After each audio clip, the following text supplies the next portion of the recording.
ಸರ್ವರಿಗೂ ಸುಸ್ವಾಗತ ಕನಸಿನ ಲೋಕ್ ಯೂಟ್ಯೂಬ್ ಚಾನೆಲ್ಗೆ. ಇಲ್ಲಿ ಪ್ರತಿಯೊಂದು ಕಥೆ ನಿಮ್ಮ ಹೃದಯವನ್ನು ಮುಟ್ಟುತ್ತದೆ, ನಿಮ್ಮ ಮನಸ್ಸಿನಲ್ಲಿ ಒಂದು ಗುರುತು ಬಿಟ್ಟು ಹೋಗುತ್ತದೆ. ಭಾವನೆಗಳು, ತಿರುವುಗಳು, ಜೀವನದ ಸತ್ಯಗಳು ಇವೆಲ್ಲವೂ ಒಂದೇ ಸ್ತರದಲ್ಲಿ. ಕರ್ನಾಟಕದ ಒಂದು ಸಣ್ಣ ಹಳ್ಳಿ.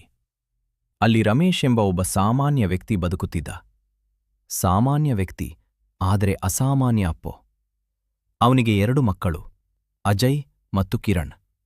ತಾಯಿ ಇಲ್ಲದ ಮನೆಯಲ್ಲ, ಅಪ್ಪನೇ ತಾಯಿಯಾಗಿ, ಅಪ್ಪನೇ ಲೋಕವಾಗಿ ಅವನು ತನ್ನ ಜೀವನವನ್ನೇ ಮಕ್ಕಳಿಗಾಗಿ ಅರ್ಪಿಸಿದ್ದ. ಬೆಳಗ್ಗೆ 5 ಗಂಟೆಗೆ ಎದ್ದು ಬಿಸಿಲು, ಮಳೆ, ಗಾಳಿ ಯಾವುದನ್ನೂ ಲೆಕ್ಕಿಸದೆ ಕೂಲಿಗೆ ಹೋಗುತ್ತಿದ್ದ. ಅವನ ಕೈಗಳಲ್ಲಿ ಮೂಡಿದ ಗಟ್ಟಿಯಾದ ಗಾಯಗಳು ಅವನ ಕಷ್ಟದ ಗುರುತುಗಳು. ಆದರೆ ಆ ಗಾಯಗಳಲ್ಲಿ ಕೂಡ ಅವನಿಗೆ ನೋವು ಇರಲಿಲ್ಲ, ಯಾಕಂದ್ರೆ ಅವನ ಕನಸುಗಳು ಅವನ ಮಕ್ಕಳಲ್ಲಿ ಬದುಕುತ್ತಿದ್ವು. ಆದರೆ ಮಕ್ಕಳು ಅವನ ಕಷ್ಟ ನೋಡಲಿಲ್ಲ. ಅವರು ನೋಡಿದ್ದು ಅವನ ಕಠಿಣ ಮಾತುಗಳು ಮಾತ್ರ. ಯಾಕೆ ಅಪ್ಪ ಯಾವಾಗ್ಲೂ ಬೈತಾನೆ, ಯಾಕೆ ಅವನು ನಮ್ಜೊತೆ ನಗೋದಿಲ್ಲ? ಹೀಗೆ ಅಪ್ಪನಿಂದ ದೂರವಾಗ್ತಾ ಹೋದರು. ಕಾಲ ಕಳೆಯಿತು. ಅಜಯ್ ನಗರಕ್ಕೆ ಹೋದ. ಒಳ್ಳೆಯ ಕೆಲಸ ಸಿಕ್ಕಿತು. ಕಿರಣ್ ಕೂಡ ತನ್ನದೇ ಲೋಕದಲ್ಲಿ ಮುಳುಗಿದ.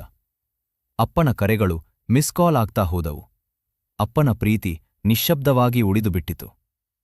ಒಂದು ದಿನ ರಾತ್ರಿ ಸಮಯದಲ್ಲಿ ಒಂದು ಫೋನ್ ಕರೆ. ನಿಮ್ಮ ಅಪ್ಪ ಆಸ್ಪತ್ರೆಯಲ್ಲಿ ಇದ್ದಾರೆ. ಆ ಮಾತು ಕೇಳಿ ಅವರ ಹೃದಯದಲ್ಲಿ ಏನೋ ಒಡೆದು ಹೋಯಿತು. ಅವರು ತಕ್ಷಣ ಓಡಿಕೊಂಡು ಬಂದರು. ಆಸ್ಪತ್ರೆಯ ಹಾಸಿಗೆಯ ಮೇಲೆ ಬಲಹೀನವಾಗಿರುವ ಅಪ್ಪ, ಅವನ ಉಸಿರು ನಿಧಾನವಾಗಿತ್ತು. ಆದರೆ ಕಣ್ಣುಗಳು ಮಕ್ಕಳನ್ನು ಹುಡುಕುತ್ತಿದ್ವು. ಆ ಸಮಯದಲ್ಲಿ ಒಬ್ಬ ಹಳೆಯ ಸ್ನೇಹಿತ ಮುಂದೆ ಬಂದ. ಅವನು ಹೇಳಿದ ಮಾತು ಅವರ ಜೀವನವನ್ನೇ ಬದಲಿಸಿತು. ನಿಮ್ಗೆ ಗೊತ್ತಾ, ನಿಮ್ಮ ಅಪ್ಪನಿಗೆ ಹಲವು ವರ್ಷಗಳಿಂದ ದೊಡ್ಡ ರೋಗ ಇತ್ತು. ಆದರೆ ಚಿಕಿತ್ಸೆ ಮಾಡಿಸಿಕೊಳ್ಳಲಿಲ್ಲ. ಯಾಕಂದ್ರೆ ನಿಮ್ಮ ಓದಿಗೆ ಹಣ ಬೇಕಿತ್ತು. ನಿಮ್ಮ ಫೀಸ್ ಕಟ್ಟಲು ಅವನು ತನ್ನ ಜಮೀನು ಮಾರಿದ್ದ. ನೀವು ಸುಖವಾಗಿರೋಕೆ ಅವನು ತನ್ನ ಜೀವನವನ್ನೇ ತ್ಯಾಗ ಮಾಡಿದ್ದ. ಆ ಮಾತು ಕೇಳಿ ಮಕ್ಕಳ ಕಣ್ಣುಗಳಲ್ಲಿ ಕಣ್ಣೀರು ತುಂಬಿತು. ಆದರೆ ಇನ್ನೂ ಒಂದು ಸತ್ಯ ಬಾಕಿಯಿತ್ತು.